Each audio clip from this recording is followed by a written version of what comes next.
ಇವತ್ತು ನಾವು ಆರ್ಗ್ಯುಮೆಂಟ್ ಮಾಡಿರೋದು ಕಂಪ್ಲೇಂಟ್ ಅಕ್ಸೆಪ್ಟ್ ಮಾಡಬೇಕು ಅಂತ. ಪ್ರೈವೇಟ್ ಕಂಪ್ಲೇಂಟ್ ಕೋರ್ಟು 13ಗೆ ಇಟ್ಕೊಂಡಿದ್ದಾರೆ. ಅದು ನಂಬರ್ ಆದರೆ ಅದಾದಮೇಲೆ ನೋಟಿಸ್ ಇಶ್ಯೂ ಆಗುತ್ತೆ. ಆರ್ಗ್ಯುಮೆಂಟ್ ಮಾಡಿರೋದು ಮೇನ್ಲಿ ಮೂಡಲ್ಲಿ ಅಲಾಟ್ಮೆಂಟ್ ಆಫ್ ಸೈಟ್ಸ್ 14 ಸೈಟ್ ಆಗಿರೋದು ಮಾಡೋದು ಬರೋಲ್ಲ ಅಂತ. ಅಕ್ವಿಸಿಷನ್ ಮಾಡಿರೋದು ಏರಿಯಾ ಬೇರೆ, ಅಲೋಕೇಶನ್ ಆಫ್ ಸೈಟ್ಸ್ 14 ಸೈಟ್ಸ್ ಕೊಟ್ಟಿರೋದು ಬೇರೆ ಕಡೆ, ಅದು ಮಾಡೋಕ್ಕೆ ಬರಲ್ಲ. ನಂಬರ್ 1. ನಂಬರ್ 2, ನಿಮಗೆ ನಿಮ್ಮ ಲ್ಯಾಂಡ್ ನೀವು ಕೊಟ್ಟಿದ್ದೀರಾ ಅಂತ ನಿಜ ಅಂತಂದರೆ ಪ್ರಪೋರ್ಷನೇಟ್ಲಿ ನಿಮಗೆ ಬರೋದು 2 ಸೈಟ್, 14 ಸೈಟ್ ಬರೋಲ್ಲ. ನಂಬರ್ 3, ಅವ್ರಿಗೆ ಆ ಓನರ್ಶಿಪ್ಪು ಎಲ್ಲಿಂದ ಬಂತು, ಟ್ರೇಸಿಂಗ್ ಆಫ್ ಟೈಟಲೇ ಇಲ್ಲ. ಅಕ್ಯೂಸ್ ನಂಬರ್ 4 ನಾವು ಹಾಕಿರೋದು ದೇವರಾಜು ಅಂತ. ಅವ್ರಿಗೆ 2 ಬ್ರದರ್ಸ್, ದೇವರಾಜು ಅವ್ರ ಇನ್ನೊಬ್ಬರು ಬ್ರದರು ಮೈಲಾರಯ್ಯಗೆ ಅವರು ರೆಲಿಂಕ್ವಿಶ್ಮೆಂಟ್ ಡೀಡ್ ಅಂತ ಕೊಟ್ಬಿಟ್ಟಿದ್ರು. ಸೊ ಯಾರಿಗೂ ಅಲ್ಲಿ ಹಕ್ಕಿಲ್ಲ. ಸಡನ್ನಾಗಿ ಡೆಪ್ಟಿ ಚೀಫ್ ಮಿನಿಸ್ಟರ್ ಆಗುವಾಗ ದೇವರಾಜು ಮುಖಾಂತರ ಒಂದು ಅರ್ಜಿ ಕೊಟ್ಟು ಇದು ನಮ್ಮ 3 ಎಕರೆ ನಮ್ಮದು, ನಮಗೆ ಅಕ್ವಿಸಿಷನ್ ಬೇಡ, ನಮಗೆ ಲ್ಯಾಂಡ್ ವಾಪಸ್ ಕೊಡಿ ಅಂತ ಹಾಕಿ ಕೂಡ ಅವರು ಅದನ್ನು ಮಾತ್ರ ಡಿನೋಟಿಫೈ ಮಾಡ್ತಾರೆ. ಆಲ್ರೆಡಿ ಫೈನಲ್ ನೋಟಿಫಿಕೇಶನ್ ಆಗೋಗಿದೆ. ಸೈಟ್ಸ್ ಎಲ್ಲ ಬೇರೆಯವ್ರಿಗೆ ಅಲಾಟ್ಮೆಂಟ್ ಆಲ್ರೆಡಿ ಆಗೋಗಿದೆ. ಈ ಏರಿಯಾದು ಸ್ಪೆಸಿಫಿಕಲಿ ಆಲ್ರೆಡಿ ಬೇರೆಯವ್ರಿಗೆ ಮಾಡಿಬಿಟ್ಟಿದ್ದಾರೆ. ಆ ಥರ ಇರುವಾಗ ಇವ್ರಿಗೆ ಎಲ್ಲಿ ಹಕ್ಕು ಬಂತು ಅಂತ. ಇನ್ನೊಂದು, ಒಂದು ಕಡೆ ಡಿನೋಟಿಫಿಕೇಶನ್ ಮಾಡಿ ಅಂತ ಹೇಳಿ ಡಿನೋಟಿಫೈ ಮಾಡಿ ಲ್ಯಾಂಡ್ನ ಅಗ್ರಿಕಲ್ಚರಲಿಂದ ನಾನ್ ಅಗ್ರಿಕಲ್ಚರಲ್ ಪರ್ಪಸ್ಗೆ ಕನ್ವರ್ಷನ್ನು ಮಾಡಿಕೊಂಡು ಸಡನ್ನಾಗಿ ಪವರಲ್ಲಿ ಇಲ್ಲ ಇರುವಾಗ ಏನು ನಡೆಯಲ್ಲ. ತಿರ್ಗಾ ಏನಾಗುತ್ತೆ, ವಾಪಸ್ ಬಂದ ಮೇಲೆ ಸಡನ್ನಾಗಿ ಆಯಿತು ನಮಗೆ ಡಿನೋಟಿಫಿಕೇಶನ್ ಬೇಡ, ನಮ್ಮ ಲ್ಯಾಂಡನ್ನ ನೀವು ತೊಗೊಂಡಿದ್ದೀರಲ್ಲ, ನಮಗೆ ಕಾಂಪನ್ಸೇಷನ್ ಸೈಟ್ಸ್ ಕೊಡಿ ಅಂತ.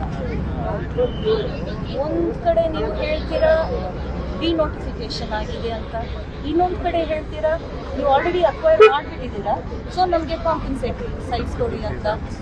50-50 ಸ್ಕೀಮಲ್ಲಿ 50-50 ಸ್ಕೀಮ್ ಆಮೇಲೆ ಅವರೇ ವಿಡ್ರಾ ಮಾಡ್ಕೊತಾರೆ. ಸೊ ಈ 14 ಸೈಟ್ ಬರೋದಿಲ್ಲ. ನಿಮಗೆ ನಿಜವಾಗ್ಲೂ ಹಕ್ಕಿದ್ರೆ 2 ಸೈಟ್ ಬರುತ್ತೆ, ಹಕ್ಕಂತೂ ಇಲ್ಲ, ಯಾಕಂದರೆ ಟ್ರೇಸಿಂಗ್ ಆಫ್ ಸೈಟ್ ಇಲ್ಲ. ಸೊ ಎಂಟೈರ್ ಪ್ರೊಸೀಡಿಂಗ್ ಕೂಡ ಅವರು ಹೆಂಗೆ ಆರ್ಡರ್ಸ್ ಮಾಡಿದ್ದಾರೆ, ಅರ್ಜಿ ಹೆಂಗೆ ಕೊಟ್ಟಿದ್ದಾರೆ, ಬ್ಯಾಕ್ ಡೇಟ್ ಆರ್ಡರ್ ಆಗುತ್ತೆ, ಸಬ್ಸಿಕ್ವೆಂಟ್ ಅರ್ಜಿ ಆಗುತ್ತೆ, ಇವೆಲ್ಲ ದಾಖಲೆ ಕೊಟ್ಟಿದ್ದೀವಿ. Based on all the papers that have been submitted, the documents that have been submitted.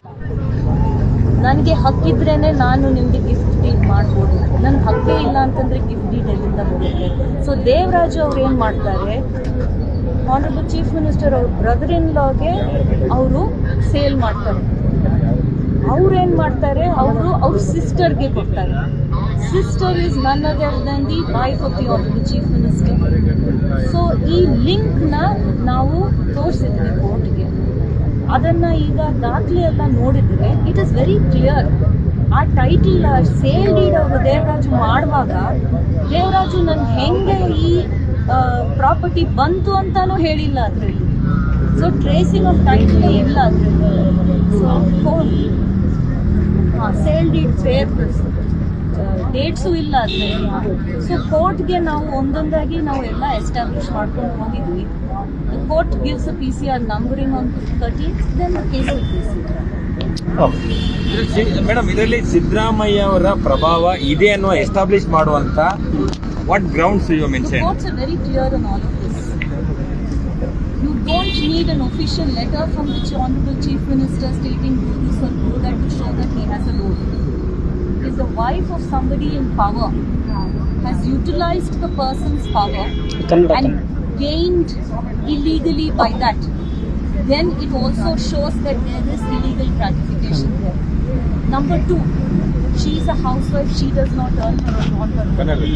So then, where does all of this come from? Madam, ಅದಕ್ಕೆ ನಾನೇನು ಹೇಳ್ತಿರೋದು, ಅವ್ರದ್ದು ಡೈರೆಕ್ಟ್ ರೋಲು ಎಸ್ಟಾಬ್ಲಿಷ್ ಮಾಡೋಕ್ಕೆ ಬೇಕಾಗಿಲ್ಲ. Courts are very clear. ಹೆಂಡತಿಯಾಗಿ ನೀವು ನಿಮ್ಮ husband ಪವರಲ್ಲಿ ಇರುವಾಗ ನೀವು ಏನಾದರೂ ಬೆನಿಫಿಟ್ ಮಾಡಿಕೊಂಡ್ರೆ ಅವ್ರಿಗೂ ಬೆನಿಫಿಟ್ಟೆ. ಸೊ ಇಂಡೈರೆಕ್ಟು ಡೈರೆಕ್ಟ್ ರಿಲೇಷನ್ಶಿಪ್ ನಾವು ಎಸ್ಟಾಬ್ಲಿಷ್ ಮಾಡಿಕೊಂಡ್ರೆ ಅಷ್ಟು ಸಾಕು. ಸಿಎಂ ಮೇಲೆ ಅಲಿಗೇಷನ್ಸ್ ಬಟ್ ಈ ಫ್ರಾಡ್ಸ್ ಏನು ಇದು ನ್ಯೂಸ್ ಫಸ್ಟ್ ನಿರ್ಭೀತಿಯಿಂದ ನಿಮ್ಮ ಪರವಾಗಿ.